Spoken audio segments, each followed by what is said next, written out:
Hi, I'm Bob Simon, the Wine Guy. Today we're going to discuss French Champagne and Italian Prosecco, and with a little inference towards California sparklers. So what's the difference? Both have bubbles and are refreshing, but they're different. Two things are quite obvious. One, Champagne is from France and is quite expensive. Prosecco, on the other hand, is Italian and is more of a value option. It's much more affordable. So when it comes to when were these things discovered, which one was first? Well, Champagne was first. Champagne was discovered in the late 17th century. Prosecco, mid-19th century. What kind of grapes go into these sparklers? Well, the grapes in French Champagne are Pinot Noir, Chardonnay, and Pinot Meunier. Now, it doesn't have to be exclusively one or the other or all three. It comes in varying percentages. Some are exclusively one or the other, and most of them are blended.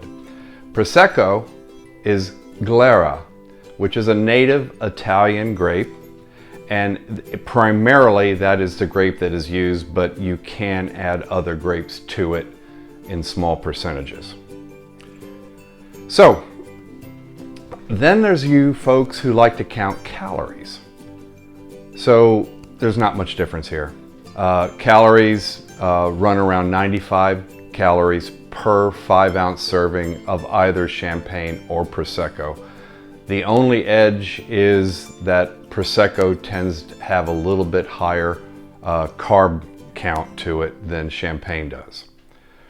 So part of the reason why French Champagne is more expensive than Prosecco is the method by which it's made. It's made in the traditional method. You make a base wine, and then you do a second fermentation in the bottle.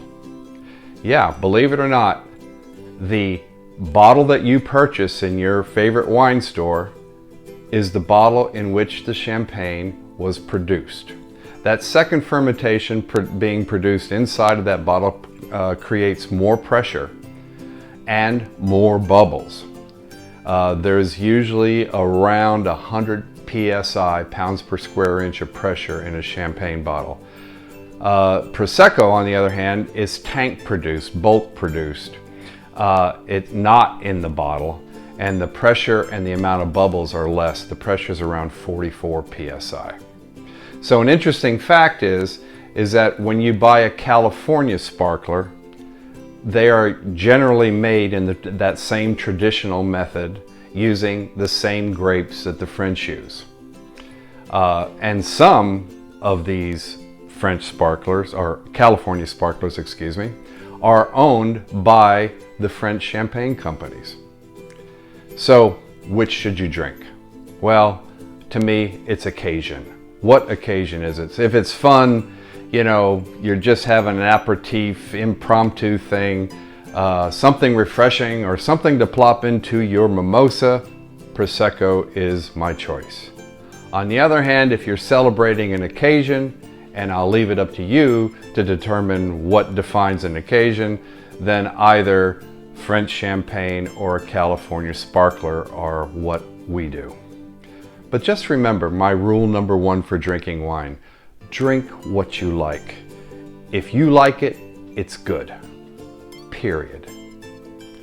Cheers, everybody. See you next time.